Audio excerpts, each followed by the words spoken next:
Be ready. Start.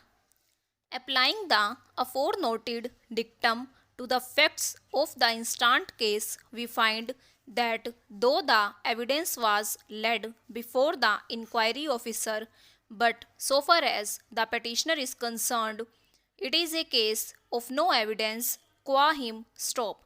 Pertinently, the disciplinary authority in the final order of 31st March 2012 has relied upon the evidence of Ram Naresh within bracket PW1 and Pappu within bracket PW2 and the call records to conclude that the petitioner had misconducted himself. Stop. It is worthwhile to note that there do not exist any voice recordings of the calls made to connect the petitioner with the alleged malpractices. Stop.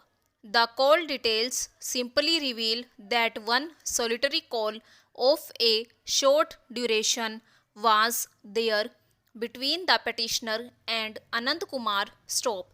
We are conscious of the fact that the petitioner's co-accused Deepak Rao has also been found guilty and the penalty WP within brackets C 7281 of 2013 imposed upon him is sub judice before another high court, and so we have cursorily gone through the evidence with particular reference to the petitioner only, and we refrain from commenting upon the evidence qua the petitioner's co-accused Deepak Rao, lest it may prejudice the case of the petitioner's co-accused. Stop.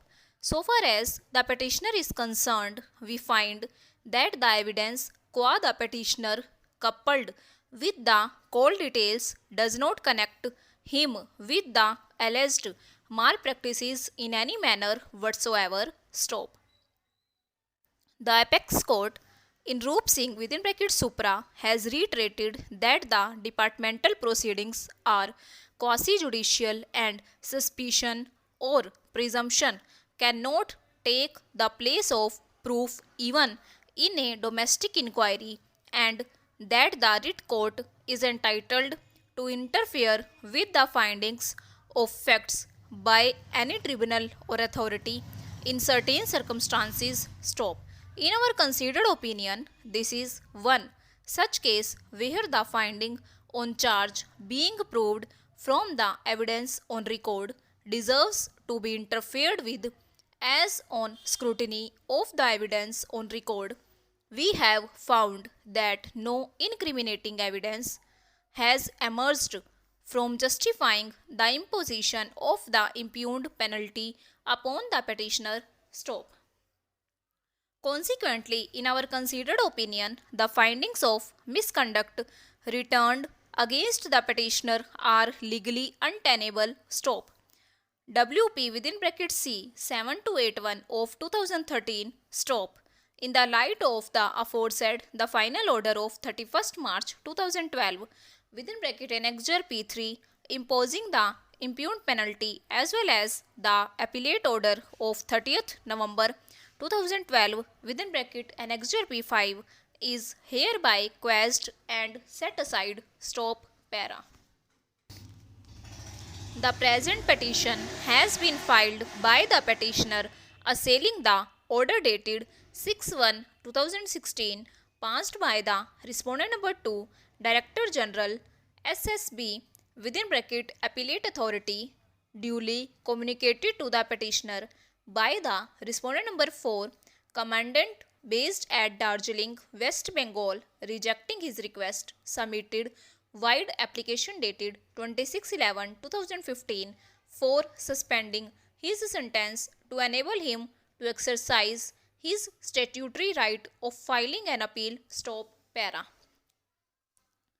Learned counsel for the petitioner submits that wide order dated 19/11/2015 passed by the respondent number 4, the petitioner was tried by a summary force court and has been found guilty on the charge of under section 13 within bracket 1 of the Prevention of Corruption Act 1988 and under Section 43 of the SSB Act 2007 and awarded a punishment of rigorous imprisonment for 1 year in civil prison and for dismissal from service under Section 51 within bracket 1 within bracket B and within bracket C of SSB Act 2007 stop.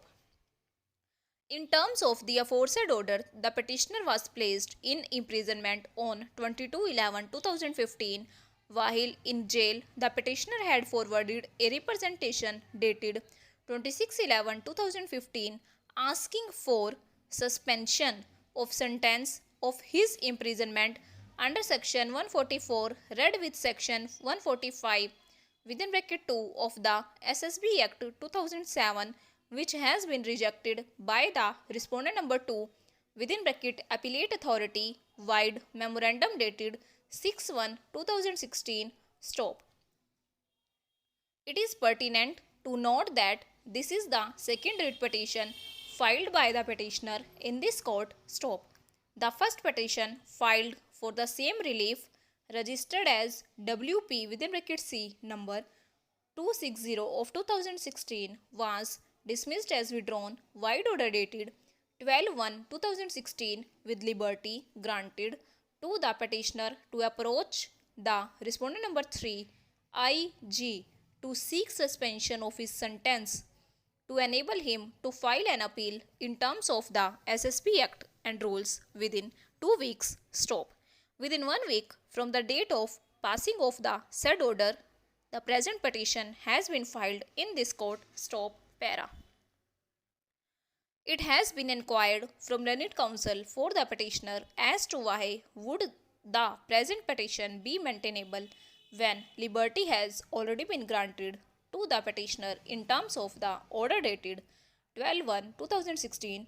In reply, counsel for the petitioner submits that on 12/1/2016 the petitioner was unaware of the fact that an order dated 6/1/2016 had been passed by the respondent number 2 rejecting his request for suspension of the imprisonment stop. It is submitted that the aforesaid order passed by the respondent number 2 was communicated to the petitioner by the respondent number 4 under cover of letter dated 8/1/2016, whereafter the present petition has been filed stop over.